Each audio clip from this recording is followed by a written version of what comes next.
নমস্কার, welcome to astro console. আজকে বলবো কর্কট রাশির মাসিক রাশিফল নভেম্বর 2025। কর্কটের জন্য এই মাসটা লাকি এই জন্য যে তোমরা সবাই জানো যে কর্কট রাশি এবং লগ্নেই কিন্তু দেবগুরু উচ্চস্থ হয়েছেন, উচ্চ অবস্থায় বিরাজ করছেন এবং সেটা 12 বছর পর। এবং তোমাদের ভাগ্যপতি, তোমাদের কারক গ্রহ এবং তোমাদের গুরুদেব, তোমাদের ভাগ্যবতী কারক গ্রহ এবং গুরুদেব, তিনি সব থেকে সহায়তা করেন, সাহায্য করেন, সমস্ত দিকে সাহায্য করেন। সেই একটি গ্রহ উচ্চ অবস্থায়, সব থেকে বড় গ্রহ উচ্চ অবস্থায় তোমাদের রাশি ও লগ্নে অবস্থান করছেন। এটা একটা ভীষণ বড় অ্যাডভান্টেজ তোমাদেরকে বহুদূর এগিয়ে দেওয়ার জন্য, জীবন ও ভাগ্যকে পরিবর্তন করে দেওয়ার জন্য যথেষ্ট বড় কারণ। এখন পরিবর্তন হবে না, তবে সূচনা এখন থেকে হয়ে যাবে। পরিবর্তনটা হবে যখন তিনি 1 বছরের জন্য কর্কটে অবস্থান করতে আসবেন, তবে এখন থেকে তার ট্রেলারটা দেখিয়ে দেবেন যে কি হবে। তো 35টা দিন, আগামী 35 দিন থাকবেন তিনি কর্কটে। তো এটা একটা ভালো, এই 35টা দিন 35 ডেজ এখন তোমরা এনজয় করো দারুণভাবে সব দিক থেকে। কর্কট হলো এমন একটা রাশি, বৃহস্পতি কর্কটে আছে মানে হলো বৃহস্পতির পঞ্চম দৃষ্টি পড়বে পঞ্চমে, সপ্তম দৃষ্টি সপ্তমে, নবম দৃষ্টি নবমে। এটা ওই ভাবগুলোকে প্রপারলি একবারে দৃষ্টি অনুযায়ী প্রভাবিত করবে এবং তার ফল মানে ফল বৃদ্ধিতে সাহায্য করবে। ফল দেবার যে একটা কারণ থাকে, সেই কারণটাকে বৃদ্ধি করবে, ফল দিতে সাহায্য করবে।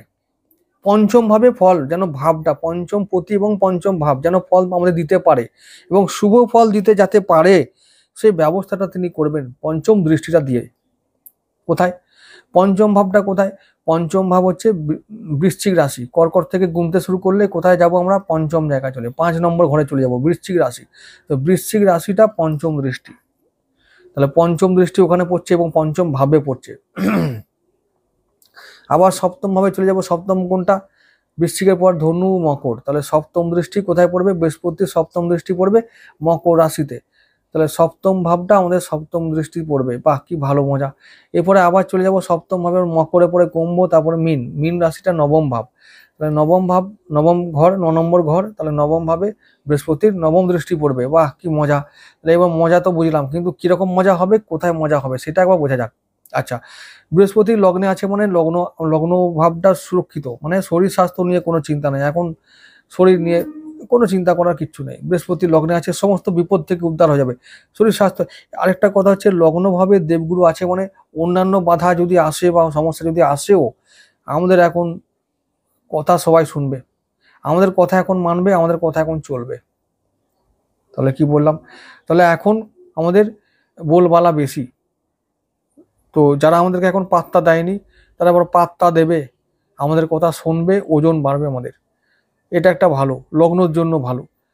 তো এরপরে যেটা হবে, পঞ্চম দৃষ্টি পঞ্চমে, মানে পঞ্চম ভাবটা কোনটা?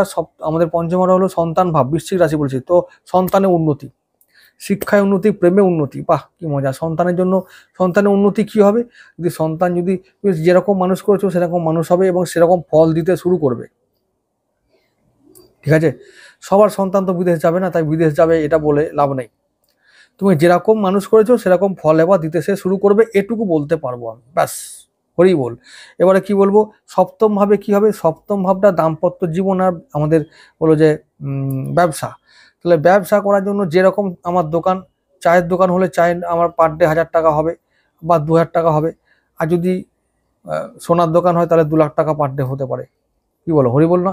এরকম ব্যাপার। তো সেরকম আমার যেমন কারবার তেমন হয় চলে ভাই, পরিষ্কার কথা। এবার যদি তাহলে ব্যবসা ভালো হবে, দারুণভাবে হবে। আর না হলে কি বলবো, যদি এখনো না হয়, বৃহস্পতি দৃষ্টি দিচ্ছে, উচ্চস্থ আছে, সপ্তম হয়েছে, এখনো যদি না হয়, তাহলে বলবো আর কিছু করার নাই ভাই। তোমরা এবার ঝাঁপ বন্ধ করো, এবারে মাথাগুলো ন্যাড়া করো, ওই কোথায় যেতে হয় চলে যাও, ভিড় বাড়িয়ে দাও আর এদিকে ভিড় কমিয়ে দাও, তোমার আর এদিকে কিছু হবে না, সত্যি কিছু হবে না, ফালতু সময় নষ্ট করে লাভ নাই। পরকালে যদি কিছু হয় তো আর তার ব্যবস্থাটা এখন থেকে করে দাও।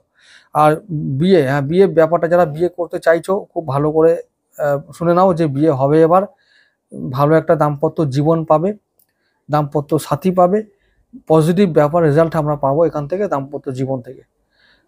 আমি চাইবো বিয়ে করে তোমরা সবাই সুখী হও, যদি চাইছো তো বিয়ে করতে, তো সুখী হও আমি প্রার্থনা করব, তারপর তো বুঝবে যে কি হবে।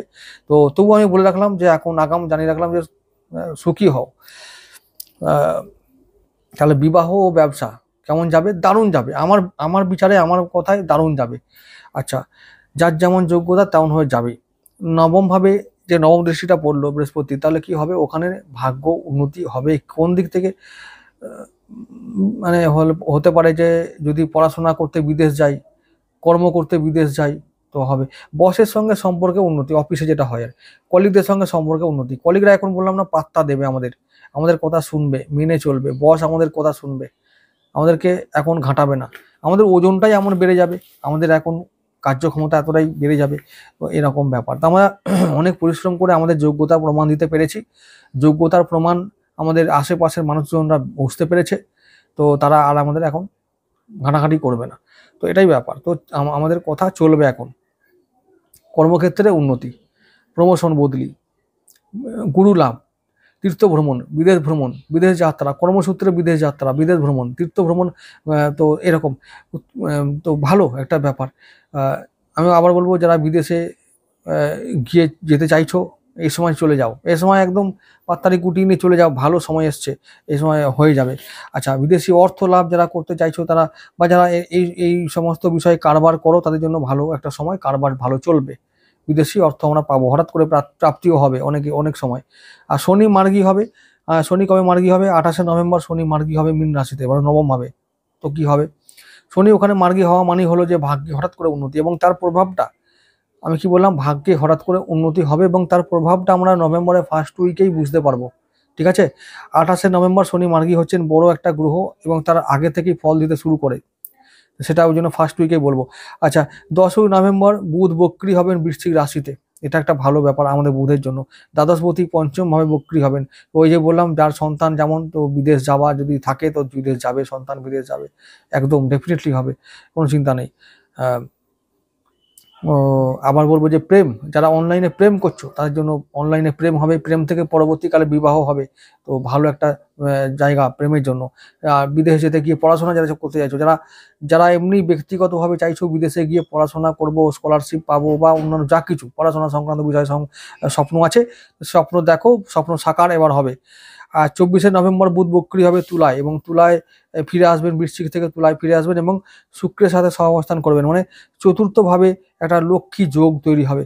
তো চতুর্থভাবে লক্ষ্মী যোগ, এবং বুধ ও শুক্রের ওপরে বৃহস্পতির চতুর্থ দশম দৃষ্টি বিনিময় হবে।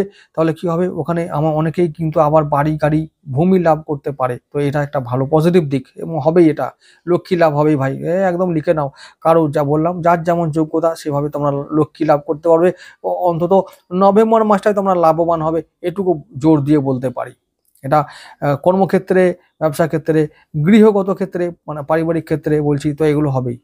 আচ্ছা, বৃহস্পতির দৃষ্টি রবি শুক্রের ওপর থাকবে নভেম্বর 15 পর্যন্ত। রবি থাকবে তুলা রাশিতে, বা মানে তুলা রাশিতে থাকবে, তো সেটা রবির জন্য ভালো।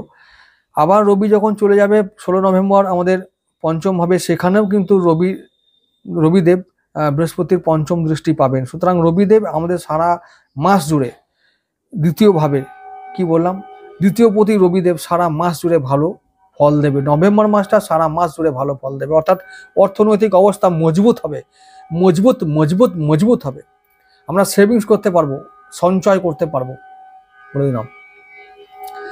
তবে একটা ব্যাপার আছে, চাপ কোথায় আছে? চাপ হলো যে রবি শুক্র একসঙ্গে থাকছে, এটা একটা খুব চাপের হলো, দারিদ্র দোষ তৈরি হচ্ছে। এটা একটা, মানে অনেক সময় না কি হবে, মানে যাকে বলে ফের, মানে কাজটা হতে গিয়ে হবে না, সঞ্চয় হতে গিয়ে হবে না, এরকম, বা আয়টা হতে গিয়ে হবে না, হাতে টাকাটা এসে ফিরে যাবে। এটার জন্য শুক্রের প্রতিকার করতে বলবো। শুক্রের প্রতিকার কিভাবে করতে হবে? যদি কর্কট রাশি, কর্কট লগ্ন হও, তাহলেই এটা করবে। যদি কর্কট লগ্ন হও, তাহলেও কিন্তু এটা হবে। বলবো শুক্রের প্রতিকার করতে। কিরকম করে? শুক্রের প্রতিকার যেটা হলো যে, মানে সাদা দ্রব্যের দান, শুক্রবার দিন, প্রতি শুক্রবার সাদা দ্রব্যের দান করে দাও, ব্যাস। তো আয়ে বাধা কেটে যাবে। তো এরকম একটা ব্যাপার আসছে। শুক্র মিডিয়াম ফল দেবে, রবি ভালো ফল দেবে, বুধ ভালো ফল দেবে, মঙ্গল তো বলেছি পঞ্চমপতি পঞ্চম ভাবে থাকবে, এটাও ভালো ফল। তো যাই হোক, সন্তানের জন্য ভালো ফল আমরা পাবো। এরকম অনেক কিছু ভালো ফল আমরা আশা করতে পারি এই আমাদের নভেম্বর মাসে। প্রতিটা গ্রহ শনি পর্যন্ত ভালো ফল দেবে, কারণ শনি এখন শনিদেব এখন দেবগুরু বৃহস্পতি নক্ষত্রে বিরাজ করছেন, রাহু এখন দেবগুরু নক্ষত্রে বিরাজ করছেন, একই নক্ষত্রে শনি ও রাহু আছেন। তাহলে এখন শনি রাহু পর্যন্ত ভালো ফল দেবেন। শুক্র কিন্তু ভালো, একটু অকারণ ব্যয় হতে পারে এই মাসে, তাও কিরকম ভাবে ব্যয় আমাদের মানে পারিবারিক কারণে ব্যয় হতে পারে নভেম্বর মাসে, এবং সেটা হচ্ছে যে অনেকে থাকতে পারে বিয়ে বাড়ি, অনেকে ভ্রমণ করতে পারো, সেই ভ্রমণ সূত্রে বিয়ে বাড়ির সূত্রে একটু খরচা হবে, অকারণ ব্যয় হবে।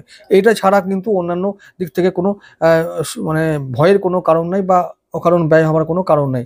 তো এই মাসটা কিন্তু পজিটিভিটি ভরা। মানে আমি যদি বলবো ব্যবসা ভালো হবে, কর্মক্ষেত্রে চাকরি বাকরিতে প্রমোশন এবং বদলি সব কিছু হবে, উন্নতি হবে, আয় বাড়বে, সঞ্চয় বাড়বে। আমি আগেই বলেছি বারবার, একবারে জোর দিয়ে বলেছি যে সঞ্চয় ভাবটা সমৃদ্ধশালী হবে এবং অর্থ ভাব সমৃদ্ধশালী হবে, এটা হবেই।